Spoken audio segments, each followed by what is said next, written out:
17장 말씀드리겠습니다.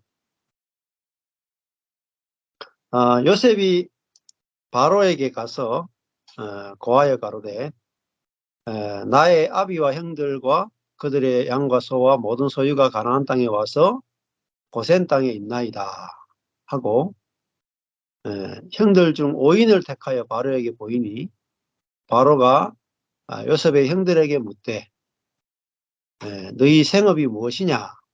그들이 바로에게 대답하되 종들은 목자이온데 우리와 선조가 다 그러하니이다 하고, 목자라는 말은 저번에 목축하는 자다 이렇게 이야기하라 그랬죠. 예. 그러면은 고센 땅에 거하게 될 것이다. 이제 요셉이 말해준 대로 목축업을 하는 사람이다 했죠. 그러니까 애굽 사람들이 목축을 아주 혐오스럽게 여긴다. 굉장히 낮추어 본다는 거죠. 상종하기 힘들 정도로 좀 목축하니까 얼마나 안 씻겠어요? 못 씻겠어요? 깨재재하고 더러운 사람이다. 아주 천한 사람들이다. 그런 의미가 있겠죠. 하나님의 백성인데 이렇게 애굽 사람들에 비하면 정말 혐오스럽고 천한 사람으로 그렇게 살아가고 있는 걸 볼 수 있죠. 근데 그걸 그대로 이야기하라. 그래서 그 핸디캡이잖아요. 목축업을 합니다. 직업이 아주 안 좋습니다. 이거잖아요. 근데 그것이 오히려 이스라엘 애굽 사람과 이제 그 야곱의 족속을 분리시킬 수 있는 아주 중요한 수단이 되는 거죠. 그러니까 이런 그 핸디캡이 세상과 하나님 나라를 구분시킬 수 있는 너무너무 좋은 거라는 말입니다. 근데 우리에게 있는 어떤 나쁜 것도 누구의 관점에 보느냐에 따라서 다르게 보이는 거죠. 그냥 우리가 인간적인 눈으로 보면은 목축하는 이것이 굉장히 나쁘게 보이잖아요. 근데 하나님의 관점에서 보면은 이게 애굽 사람과 이스라엘 사람들을 확실하게 갈라낼 수 있는 그런 기준으로 이것이 작용하니까 아주 좋은 거죠. 그러니까 구별한다 하는 것이 이제 거룩하다라는 거잖아요. 거룩하다. 그래서 애굽 안에 있지만 애굽에 있는 그런 그 세상적이고 정욕적이고 마귀적인 것과 접촉하지 않으려면은 이들은 목축업을 내세워야 되는 거죠. 예. 그들이 오염되지 않으려면은 이 목축업이 꼭 필요한 겁니다. 그러니까 우리도 어, 우리 삶에 있는 것들은 우리가 그리스도와 함께 죽고 함께 부활해 살아가는 그 삶을 위해서 하나도 버릴 것 없이 다 필요한 겁니다. 예. 그래서 우리가 뭔가 또 너무 잘 되기만 하면은 그 세상과 전혀 구별이 안 되고 세상에 이렇게 접촉해서 세상적이 되기 쉽단 말입니다. 그런데 이런 망한 거, 목축업하는 거, 혐오스러운 거, 이것들이 오히려 세상과 하나님의 백성을 갈라내는 아주 중요한 것이 되었기 때문에 이것이 굉장히 축복으로 작용하고 있는 걸 볼 수가 있죠. 그러니까 이들이 목축업을 하는 목자니까 이들은 하나님을 의존하지 않을 수가 없잖아요. 자기 자신을 내세울 게 없잖아요. 그래서 자기를 내세울 게 없으니까 자기들이 믿는 하나님을 내세울 수 있게 되는 거잖아요. 그러니까 자연적으로 그들이 목자라는 그 자체가 하나님을 의존하고 하나님을 드러낼 수밖에 없도록 그 삶이 이렇게 딱 만들어져 있는 거죠. 우리의 삶도 그래요. 우리에게 있는 어떤 절망이나 상처나 고난이나 어려움들은 우리에게 계속적으로 하나님의 은혜가 아니면 안 된다라고 하는 그런 위치를 주는 거잖아요. 그 위치는 곧 우리에게 축복이란 말입니다. 근데 우리는 그 위치를 벗어나서 뭔가 내 뜻대로 할 수 있는 그 위치에 가기를 원하기 때문에 그러다 보면 내 뜻대로 할 수 있는 그 위치에 가다 보면은 애국과 섞여가지고 전혀 구별이 안 되는 수가 있단 말이에요. 그래서 하나님께서는 우리 삶에 마치 이 목축업을 하는 그 혐오스러운 그런 부분들을 남겨두시는단 말이에요. 자, 그것이 우리에게 오히려 복이 된다. 이렇게 이야기할 수 있습니다. 자, 그 저도 마찬가지입니다. 저도 뭐 목회가 잘 되면서 이런 사역을 하면은 뭐 일석이조 얼마나 좋겠어요. 우리 교회도 막 빵빵 부흥하고 막 외부로도 막 다니고 기고만장하지 않겠습니까? 여러분 저를 만나기 힘들 거예요.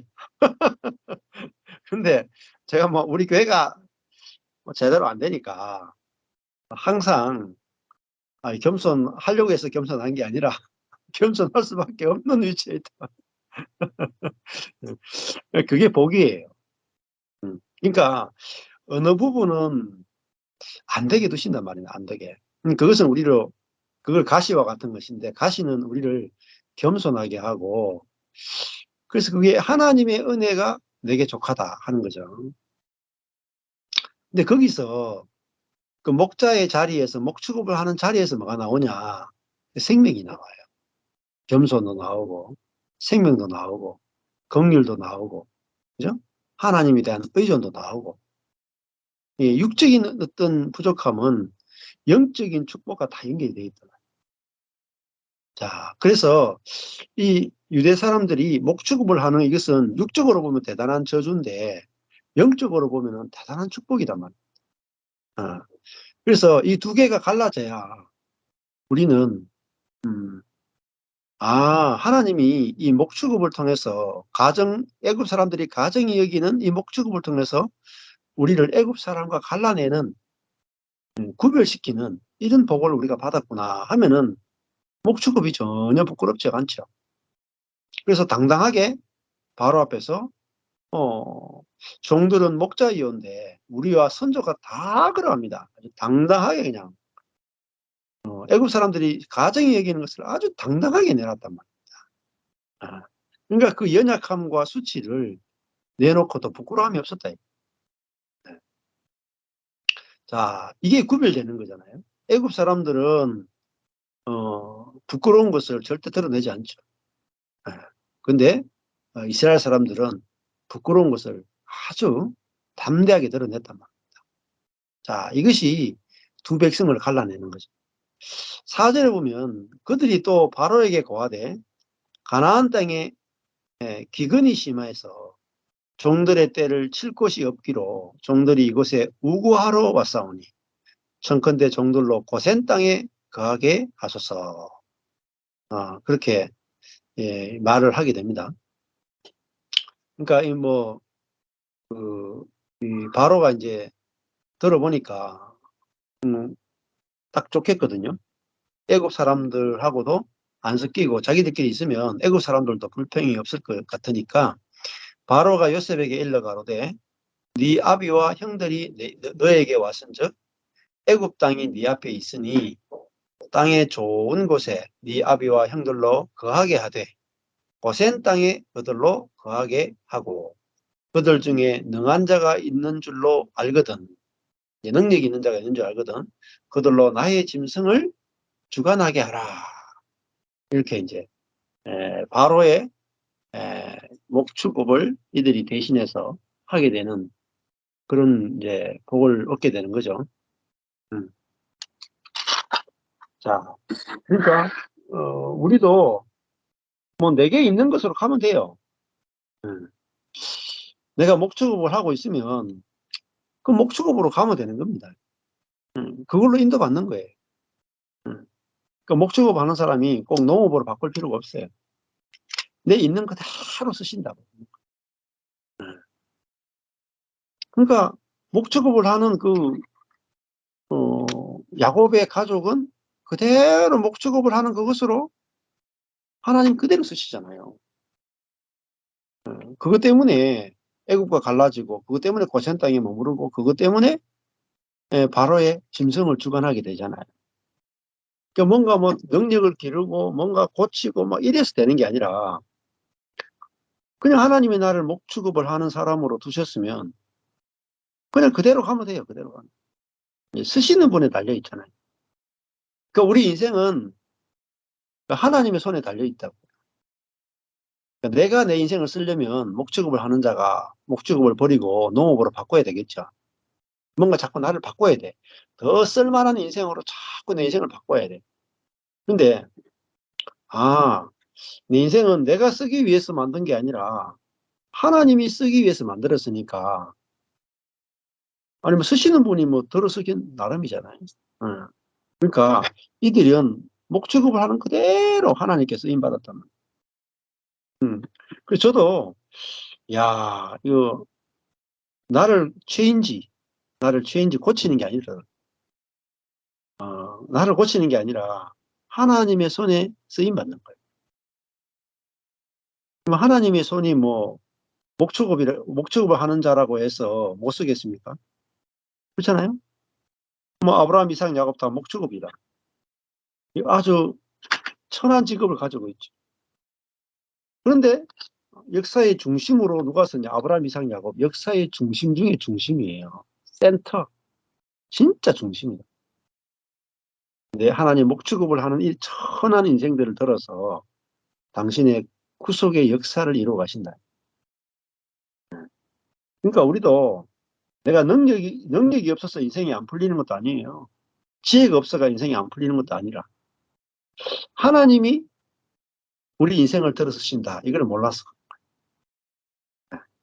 그러니까 목축업을 하는 그대로 부족함이 없어요. 야, 얼마나 감대합니까? 우리 목축업을 합니다. 바로 앞에서. 애국 사람들이 혐오하는 직업이잖아. 우리가 조상 대대로 목축을 했습니다. 담대하게 이야기하잖아요. 이게 세상을 이기는 거죠. 세상이. 그러니까 우리가 하나님의 손, 하나님의 주권, 일하시는 하나님을 알게 되면 우리 사자같이 담대해진다. 하나님이 나를 들어 쓰시면 된다. 그러니까 뭐 저도 우리 애들 키울 때, 야, 학교 꼴찌해야 된다. 야. 응? 네가 꼴찌하면 어때? 하나님 너 들어 쓰시면 되지. 좀 병이 있으면 어때?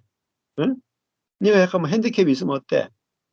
하나님이 너를 들어 쓰시면 되지. 자, 이 하나님에 대해서 눈을 열어주는 게 중요해요.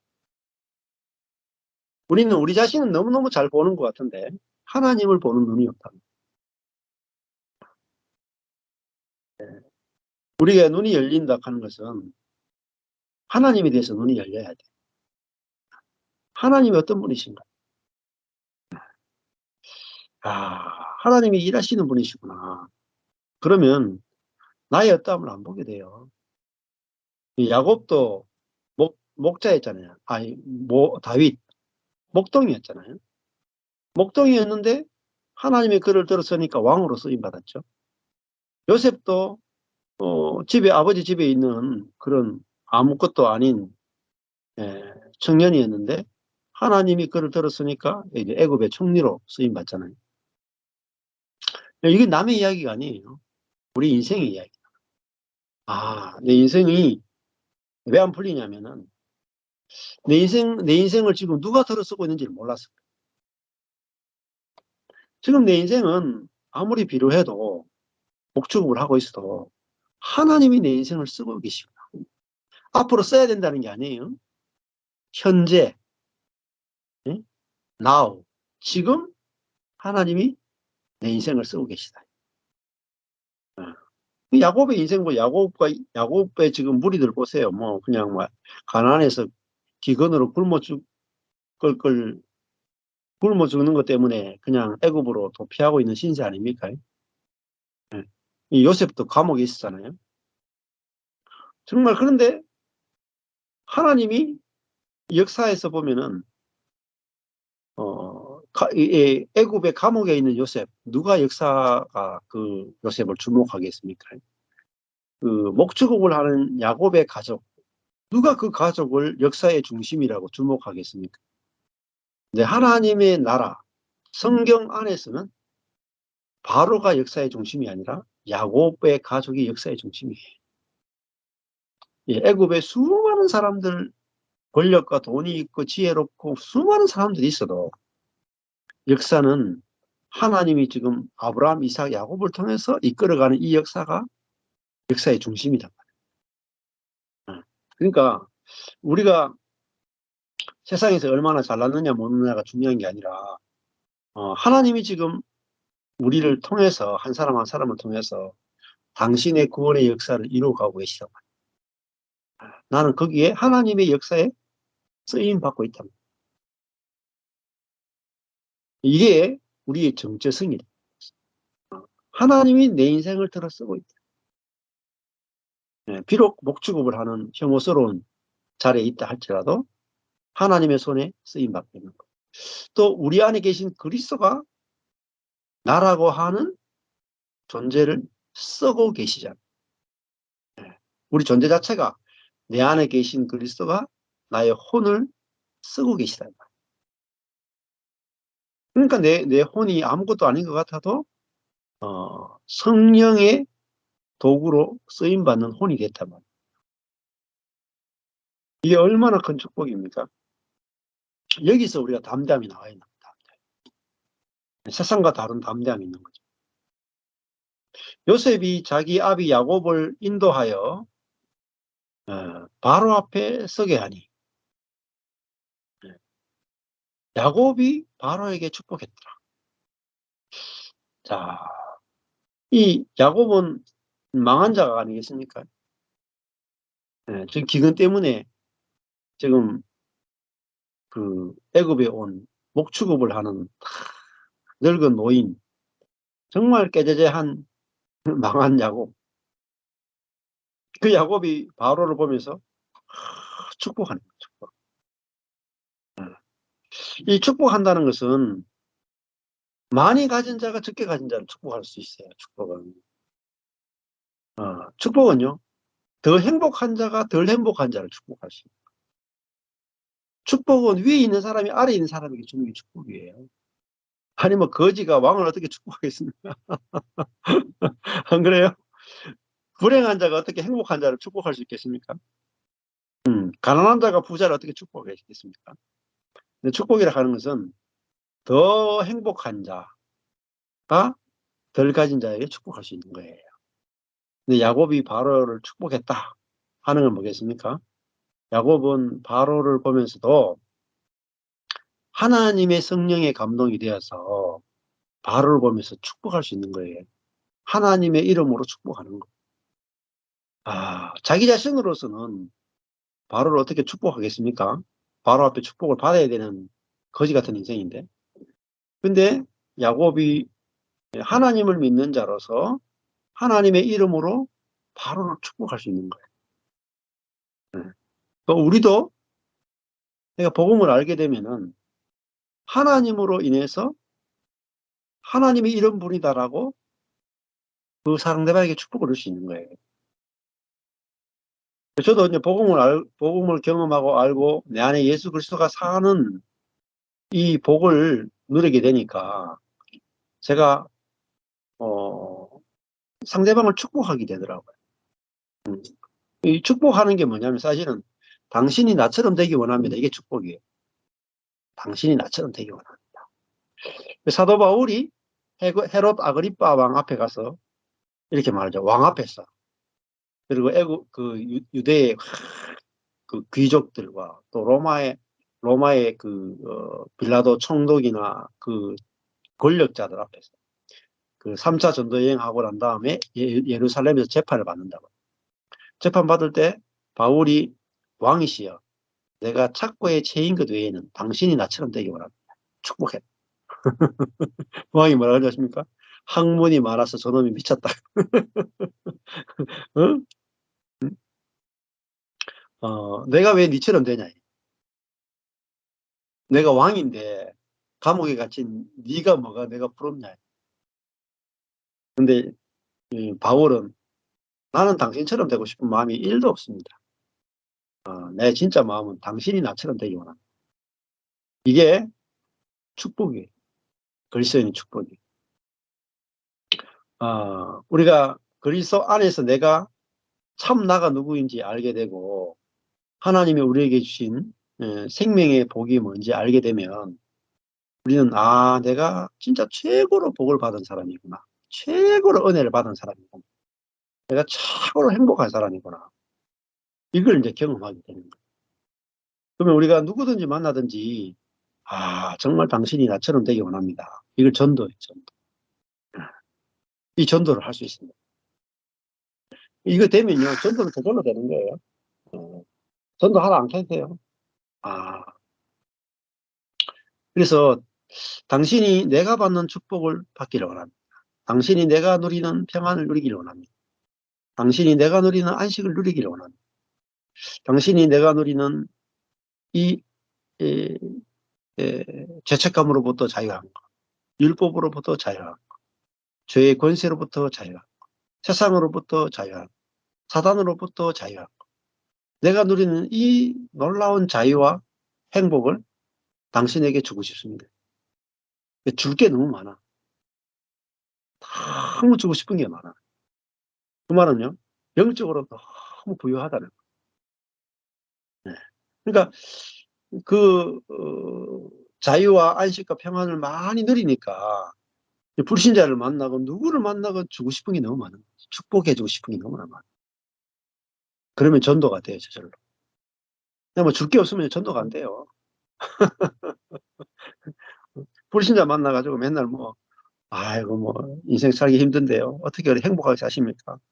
비결을 좀 가르쳐 주십시오. 이래가지고 전도가 되겠습니까? 네? 그렇잖아요? 내가 어떤 형편에 있든지 사도 바울은 감옥에 있어도 당신이 나처럼 되기 원한다. 이렇게 항상 나는 기뻐한다. 범사에 감사한다. 이게 넘쳤단 말이야. 성령으로 말미암아 넘치니까 가는 곳마다 전도가 되는 거예요. 가는 곳. 예. 그래서 우리 존재가 바로 전도의 도구예요. 그럼 너무 쉬워요. 그러니까 우리가 내 존재가 전도의 도구란 말은 우리가 예수를 믿는 것은 예수님으로 말미암아 죄 용서받는 수준의 은혜를 받은 게 아니라 예수님의 자신의 영을 우리가 받은 거예요. 믿음이란 예수의 영이 내 안에 들어와서 하는 거예요. 그러니까 우리는 예수님의 어떤 은혜를 받았다. 이걸 뛰어넘어 가지고 예수님 자신을 우리가 소유한 자가 됐다. 이게 은혜, 참 큰 은혜. 그러면 예수님 자신이 내 안에 살면 예수님의 생명이나 예수님의 평안이나 예수님의 기쁨이나 예수님의 마음이 내 속에서 나온단 말이에요. 그러면은 야, 내가 진짜 세상에서 제일 행복한 사람이구나. 응? 나는 얼마나 큰 은혜를 누리고 사는가. 당신이 내가 누리는 이 행복과 내가 누리는 평안과 내가 누리는 안식을 누리기 원한다. 이게 진짜 전도예요. 전도. 불신자 만나도 그렇게 이야기할 수 있어요.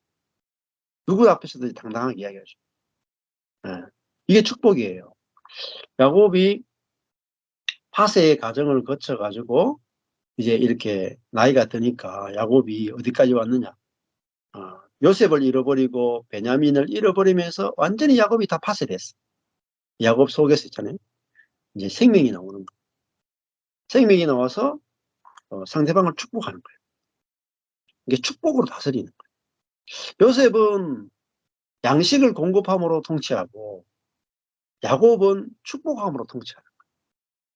그렇잖아요. 옳고 그름으로 통치하는 게 아니고 요셉은 생명의 양식을 나누어 주어서 살림으로 통치하잖아요. 그게 요셉의 통치예요. 야곱도 상대방을 축복하며 통치하는 거죠. 이게 바로 요셉이나 야곱은 그리스도의 예표라고. 주님은 우리를 축복하시면서 우리를 통치해 주신다.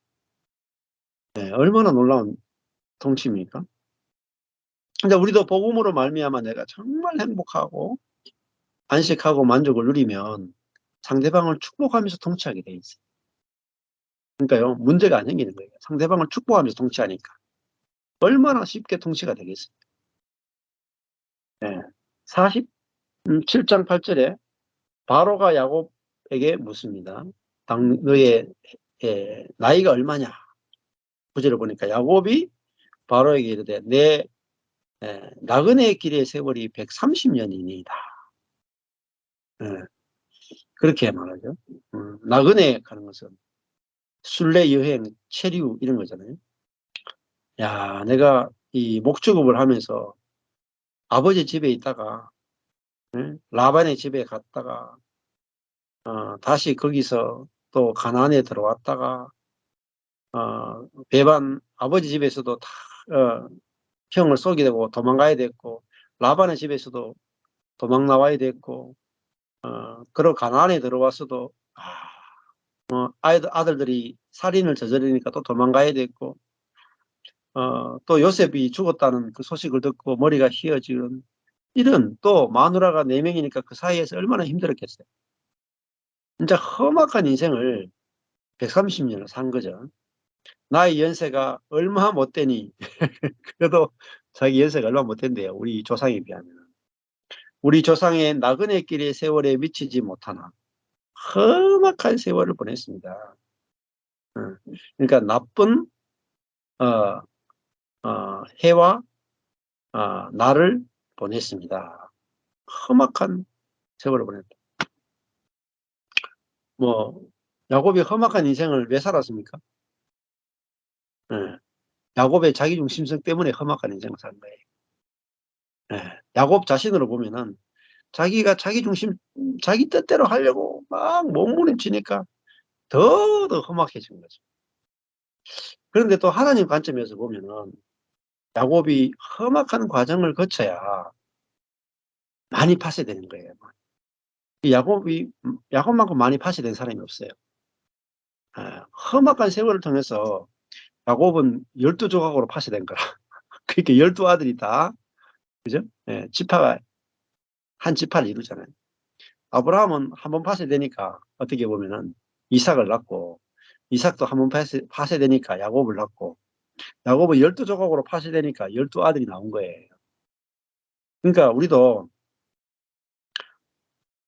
험악한 파쇄가 있을수록 우리 속에 하나님의 생명이 흘러나올 출구를 얻는단 말이에요.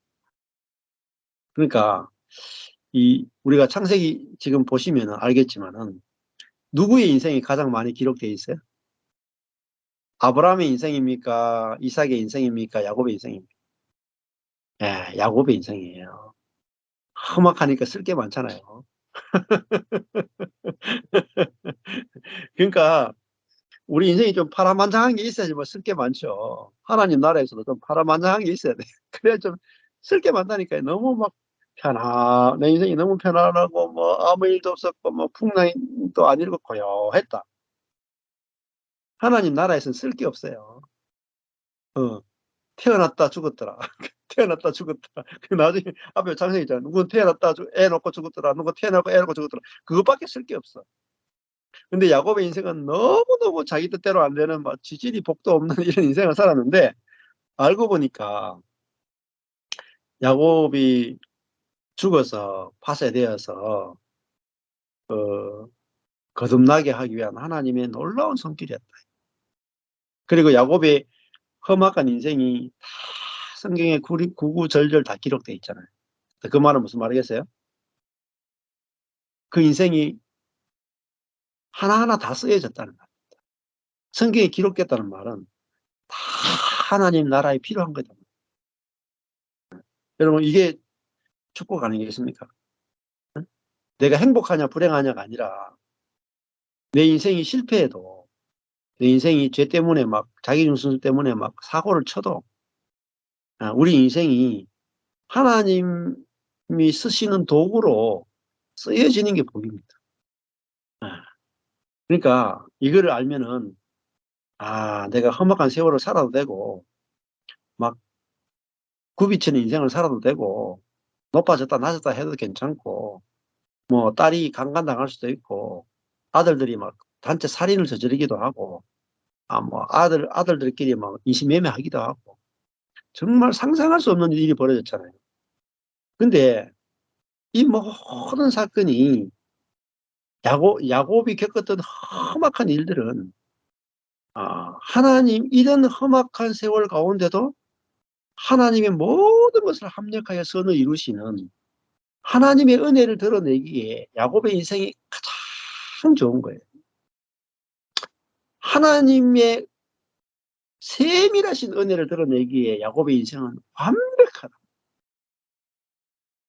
우리는 자꾸 나의 행복에 집중한다.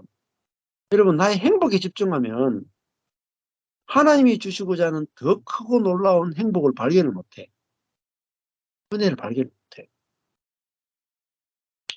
자, 이 험악한 세월을 산 야곱의 인생이야말로 가장 하나님께 쓰임받을 게 많은 인생이었다. 그러니까요, 아, 나의 실패나 나의 죄악조차도 하나님 나라에서는 정말로 정말로 귀하게 쓰임받는다. 왜냐면 나는 죄를 지었지만 하나님은 그것을 가지고 합력하여 선을 만드시는 하나님의 일을 나타내기에는 반드시 필요한 거야. 그렇죠? 형들이 동생을 인신매매하는 이 사건도 일어나서는 안 된 일 같지만은 이 일을 통해서 하나님이 어떻게 일하시는가를 보여주기 위해서는 이 사건이 꼭 필요했다. 자, 이걸 안다면 우리는 우리 가족 내에서 어떤 일이 일어난다 할지라도 하나님이 이 사건을 써주시느냐 안 써주느냐에 따라 달린 거예요. 안 그렇겠어요? 형들이 동생을 요셉을 인신매매했는데 그냥 하나님이 이 사건을 안 쓰시면 그냥 형들이 동생을 인신매매한 사건으로 끝. 그렇죠? 저주죠. 근데 하나님이 형들이 동생을 인신매매한 사건을 들어서 그 사건을 하나님의 백성을 구원하는 사건, 또 하나님이 이 요셉을 죄수의 자리에서 총리의 자리로 높이시는 하나님의 놀라운 은혜를 드러내는 사건으로 써주시잖아요. 그러니까 하나님이 없으면 우리 인생의 실패와 죄와 저주들은요 다 쓰레기가 돼요. 그런데 하나님이 우리 인생의 실패와 죄와 절망을 사용하시면 합력하여 선이 되는 거예요. 그러니까 하나님을 믿지 않는 것이야말로 저주 중에 저주예요. 그러니까 우리 인생에 좋은 것만 다 모으는 거예요. 네, 하나님을 믿는 사람은 좋은 거 나쁜 거 다 하나도 남김없이 다 쓰임받는 거예요. 나쁜 것은 더 놀랍게 쓰임받는 거예요. 그러니까 우리가 두려워하지 않는 것은 내 인생이 어떤 일이 펼쳐진다 할지라도 이거를 합력하여 선을 이루게 하신 하나님이 계시다. 그래서 우리는 두려워하지 않게 되는 거죠. 10절에 보면 야곱이 바로에게 축복하고 그 앞에서 나오니라. 다시 야곱이 바로에게 축복했다 그러잖아요. 그리고 그 앞에서 나왔다. 네. 자, 야곱은 육적으로는 가진 것이 바로에 비하면 정말 거지와 같고 먼지와 같죠. 영적으로는 애굽의 왕이잖아요. 왕도 이런 왕이 되겠어요. 황제에 해당되는 신적 존재인 바로를 축복하고 나왔습니다. 이게 영적 권위예요. 영적. 우리가 누구든지 이렇게 야곱이 바로 만나가지고 부러워하고 그 앞에서 나왔더라. 그렇죠? 야곱이 바로에 가서 주눅 들고 그 앞에서 나왔더라. 이러지 않잖아요. 예. 그러면 이제 전도가 안 돼. 예. 야곱이 왕을 만나도 내가 줄 게 있는 거야. 축복하고 나왔다. 이게 정말 영광스러운 인생이 아니겠습니까? 우리가 세상에서 대통령을 만나도 혹은 대기업의 회장을 만나도 내가 뭐 어떤 사람을 만나도 내가 상대방이 내한테 주는 것보다 내가 줄 게 더 많아요. 그렇잖아요. 우리가 받은 게 뭡니까? 예수 생명이 아니겠습니까? 죄에서 자유하고 죄의 권능에서 자유하고 욕심에서 자유하고 율법에서 해방되어지고 선악의 지식에서 해방되어지고 예, 불안에서 해방되어지고 정죄감에서 해방되어지고 이 땀을 흘려 일해야만 먹고 사는 그 저주에서 해방돼요. 우리가 참 하나님 안에서 평강과 희락을 누리는 하늘의 축복을 가지고 있는 사람만이 땅에 있는 사람을 축복할 수 있잖아요. 하나님 우리를 하늘의 신령한 것으로 우리에게 주신다. 그러니까 내가 정말 성령으로 살게 되면 세상 사람들은 성령이 없잖아요. 성령으로 못 살잖아요. 그럼 내가 성령으로 살아지게 되면은 육으로 사는 모든 사람 만났을 때 나처럼 되기 원한다고 말하게 되고 내가 누리는 것을 자꾸 주고 싶다. 그래서 복음을 알게 되니까요. 이렇더라고요. 제가 나이는 젊잖아요. 이제 50대 중반밖에 안 되죠. 60대, 70대, 80대 노인을 만나도 지혜를 줄 수 있는 거지. 인생의 지혜를 준다. 새파란 사람이 늙은 사람 만나가지고도 인생의 지혜를 주는 거예요. 왜? 이 지혜는 나의 지혜가 아니라 하나님의 지혜. 어떤 기업가를 만나건 어떤 유명한 학자를 만나건 아무리 높은 지위에 있는 사람을 만나건 나만큼 영 안에 안식과 평안을 누린 사람이 잘 없더라고요. 그러니까 이를 내가 갖고 내가 누리고 있는 걸 나누어주는 거예요. 그 사람에게 복이 되잖아요. 네. 그래서 하나님께서 이 야곱의 인생을 어디로 이끌어 오셨느냐면은 육적인 모든 것들을 파쇄하고 하늘의 복을 누리게 하심으로 이 하늘의 복을 가지고 이제 땅에 있는 모든 사람을 축복하는 그 자리로 이끌어 가셨다. 우리도 여기로 이끄시는 거예요. 그래서 우리가 이 야곱의 인생을 통해서 진짜 하나님이 우리 인생을 어떻게 쓰기를 원하시는가 눈이 열리고 귀가 열리고 그걸 보고 누리고 우리가 전하는 인생이 되었으면 좋겠습니다. 감사합니다.